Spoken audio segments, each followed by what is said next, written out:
মুর্শিদাবাদের এই বাবরি মসজিদকে তুমি কবুল করে নাও।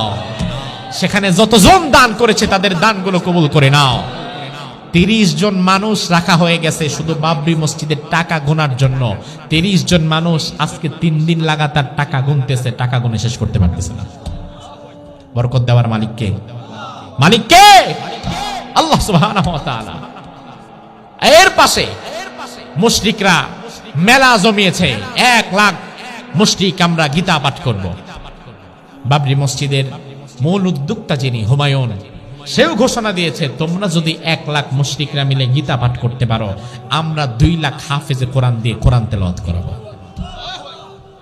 কারণ আমার ভাই, পৃথিবীতে গীতা, বাইবেল, রামায়ণ, মহাভারতের কোনো হাফেজ নাই, কিন্তু কোরআনের হাফেজ আছে না নাই?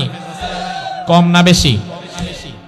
5-6 বছরের বাচ্চা ঠিক মতো কথাও বলতে পারে না, কিন্তু কোরআনের হাফেজ হয়ে গেছে, এমন আছে না নাই? আবার অনেক সময় দেখবেন তোতলামি করে, ঠিক মতো কথা বলতে পারে না, নিজের বাপের নামটা কইতো তোতলায়, আছে না নাই? কিন্তু যখন কোরআন পড়তে যায়, কোরআন পড়ার সময় আর তোতলায় না। কোরআন যখন পড়ে সাবলীল ভাবে পড়ে, সে যে তোতলা এটা বোঝারও আর কোনো উপায় থাকে না।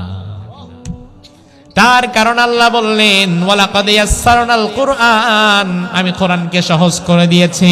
কোরআন যে পড়বে তার জীবন আমি সহজ করে দেব, কোরআন যে মানবে তার সব আমি সহজ করে দেব। এই জন্য কোরআন যে আঁকড়ে ধরে, কোরআন তাকে জান্নাত পর্যন্ত নিয়ে যেতে পারে। সুবহানাল্লাহ। মুর্শিদাবাদে বাবরি মসজিদ তৈরি হচ্ছে, মুসলমানেরা যার যা আছে উজাড় করে দিচ্ছে। আমার মনে পড়ে গেল মদিনার সেই স্মৃতি, যে সাহাবায়ে কেরামের কাছে রাসূল কিছু চাঁদা চেয়েছিলেন জিহাদের ময়দানে যাওয়ার জন্য। সাহাবায়ে কেরাম যার যতটুকু আছে সবটুকু রাসূলুল্লাহর দরবারে হাজির করে দিয়েছেন। আজ মুর্শিদাবাদের মুসলমানেরা ইতিহাসের সেই ঘটনা আবার পুনরাবৃত্তি করছে। আমি দেখলাম ছোট ছোট বাচ্চা মাইল কে মাইল পায়ে হেঁটে 1-2টা ইট কাঁধে নিয়ে কষ্ট করে করে আসছে। সাংবাদিক জিজ্ঞেস করছে, এত কষ্ট করে 2টা ইট নিয়ে যাও কই? কই যে বাবরি মসজিদ বানানো হচ্ছে, 2টা ইট দিয়ে আসি, আমার 2টা ইটও যেন ওখানে থাকে। কত চমৎকার! নারীরা তাদের ব্যাংকের জমানো টাকা দিয়ে দিচ্ছে। 300 কোটি টাকা লাগবে, এক ব্যক্তি একাই দিছে 80 কোটি টাকা। মানুষেরা যা যা ছিল সব কিছু দিয়ে দিচ্ছে সেই বাবরি মসজিদের জন্য। আমাদের গন্তব্য জান্নাত, কারণ আমাদের বাবা মার বাড়িটা ছিল জান্নাতে। মধ্যখানে দুনিয়াটা একটা স্টপেজ, অল্প কিছু সময়ের জন্য আল্লাহ পাঠিয়েছেন। আবার জান্নাতের গাড়ি ধরে জান্নাতের দিকে চলে যাওয়া লাগবে, থাকা যাবে না, কেউ থাকতে পারে নাই। এখন কিভাবে জান্নাতে যাবেন? জান্নাতের গাড়ি কেমনে চিনবেন? কোন পথে হাঁটলে জান্নাতে যাবেন? এই জান্নাতের রাস্তাটা চিনায় দেওয়ার মতো ক্ষমতা কার? আমার ভাই, দুনিয়ার কোন মানুষ কিন্তু আপনাকে জান্নাতের রাস্তা চেনাতেও পারবে না। তার কারণ আমি কেমনে আপনার জান্নাতের রাস্তা চিনাবো? আমি কোন জায়গায় কে? আমি তো ঢাকা থেকে যখন আপনাদের তপইয়াতে ঢুকলাম, এশার নামাজ পড়ার জন্য কোন দিকে ফিরা নামাজ পড়বো, কারো ঘরে যাওয়ার পরে আগে জিজ্ঞেস করা লাগে, ভাই পশ্চিম কোনটা? আমি ঢাকা থেকে 150-200 কিলোমিটার দূর আসার পরে পূর্ব কোনটা পশ্চিম কোনটা এটাই তো হারাই ফেলছি। এখন আমি জান্নাতের রাস্তা কোনটা এটা আপনারা কেমনে চিনাবো? এই ক্ষমতা আমার নাই, এই ক্ষমতা আছে কোরআনের কাছে। দুনিয়ার কোন পীর বাবা, কোন বড় হুজুরও নিজের মন মতো আপনার জান্নাতের পথ দেখাতে পারবে না। দেখাতে যদি হয় তাহলে কোরআন থেকে দেখানো লাগবে। সবাই জান্নাতে যেতে চায়, সে যেই দলই করুক না কেন। দুনিয়াতে রাজনৈতিক দল শুধু না, আপনি যদি ধর্মের কথাও বলেন, ধর্মের কথাও যদি বলেন, এমন কোন ধর্মের মানুষ নাই যে জান্নাতে যেতে না চায়। খ্রিস্টানরা জান্নাতে যেতে চায়, প্যারাডাইজ তাদের জান্নাতের নাম। হিন্দু ভাইয়েরা জান্নাতে যেতে চায়, আমরা বলি জান্নাত, তারা বলে স্বর্গ।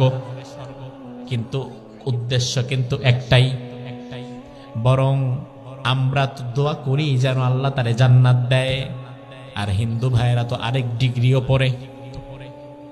বাপ মনে যাওয়ার পরে দেখবেন ছবি একটা টানায় ফুলের মালা দিয়ে নিচে লিখে দিয়ে রাখে স্বর্গীয় শরৎচন্দ্র দাস। স্বর্গীয় মানে হচ্ছে যে অলরেডি স্বর্গে ঢুকে গেছে। তার মানে আমাদের চাইতে তাদের জান্নাতটা আরো বেশি দরকার। তাইলে আমার ভাই যেটা বললাম, বিএনপি হোক, জামাত হোক, জাতীয় পার্টি হোক, হেফাজত খেলাফত হোক, আর হিন্দু মুসলমান বৌদ্ধ খ্রিস্টান যাই হোক না কেন, জান্নাতটা সবার দরকার। তবে কিভাবে জান্নাত পাওয়া যাবে, কোন পথে জান্নাত, ওটা খুঁজে পাওয়ার জন্য কোরআনের কাছে আসার দরকার আছে না নাই? সে আল্লাহ রাব্বুল আলামিন আমাদেরকে বললেন, ও বান্দা জান্নাতের পথটা চিনে নাও। আলিফ লাম মিম যালিকাল কিতাবু লা রাইবা ফীহি হুদাল লিল মুত্তাকিন। ও দুনিয়ার ইমানদারেরা, জান্নাতের পথ কেমনে চিনবা? যালিকাল কিতাবু লা রাইবা ফীহি, এমন একটা কিতাব দিলাম যেই কিতাবের মধ্যে কোনো সন্দেহ নাই। হুদাল লিল মুত্তাকিন, যেই কিতাবটা মুত্তাকিদেরকে পথ দেখায়া জান্নাতের দিকে নিয়ে যাবে। সুবহানাল্লাহ বলেন। তাইলে যদি জান্নাতে যেতে চাই, তাইলে কোরআনের পথে চলার দরকার আছে না নাই? হুদা, হুদা আল্লাহ বললেন হুদাল লিল মুত্তাকিন। হুদা মানে পথ প্রদর্শক, হুদা মানে হেদায়েত দানকারী। কোরআনের মাধ্যমে আল্লাহ আমাদের হেদায়েত দেয়। হেদায়েতের মালিক আল্লাহ, তবে একটা মাধ্যমও দরকার আছে না নাই? হেদায়েতের মাধ্যম কোন মানুষকে বানাবেন না। হেদায়েতের মাধ্যম আপনি মনে করবেন না যে ইয়াহিয়া তাকি এত বড় হুজুর, উনি আমার হেদায়েতের মাধ্যম হবে। অসম্ভব। তার কারণ আমি আজকে আপনাদের সামনে সুন্দর সুন্দর কথা বলছি, মৃত্যু পর্যন্ত আমি নিজেও যে হেদায়েতের পথে অবিচল থাকতে পারবো ওই গ্যারান্টি তো আমারই নাই। কারণ দুনিয়ার কত বড় হুজুর, কত বড় পীর, কত বড় বুজুর্গ, এমনকি রাসূলের হাতে হাত রেখে ঈমান আনছে, মৃত্যুর আগে আবার কাফের মুরতাদ হয়ে মারা গেছে, এমন নজিরত আছে না নাই? তাহলে বোঝা গেল দুনিয়ার কোন মানুষকে হিদায়াতের মাপকাঠি বানানো যাবে না, কারণ মৃত্যুর আগে তো তারও পদস্খলন হতে পারে।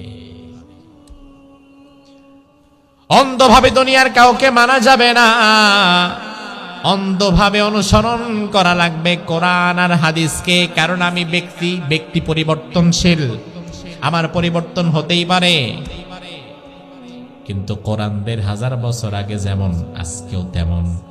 দুনিয়া যদি আরো ১,০০০ বছর টিকে থাকে, এই ১,০০০ বছরেও কোরআনের কোনো পরিবর্তন হবে। এই কোরআন হেদায়েতের বাণী, এই কোরআনের কাছে যে আসবে সে হেদায়েত পেয়ে যাবে।